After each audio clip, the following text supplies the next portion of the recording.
Hello' চবৰে কি খবৰ? ভালনে?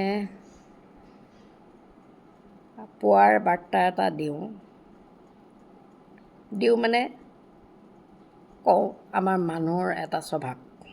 তাৰ মানে স্বভাৱটো এনেকুৱা যে আমি যেতিয়া কাৰোবাক ভাল পাওঁ, বন্ধু যোন হওক, যি সম্পৰ্কই নহওক, যেতিয়া আমি ভাল পাওঁ, সেই ব্যক্তিজনৰ বেয়া গুণবিলাক আমাৰ চকুত নপৰে।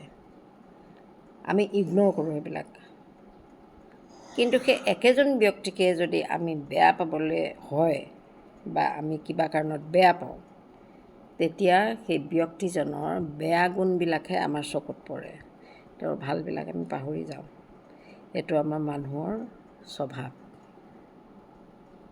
এইটো আজিৰ বাৰ্তা যি বুলি ভাবে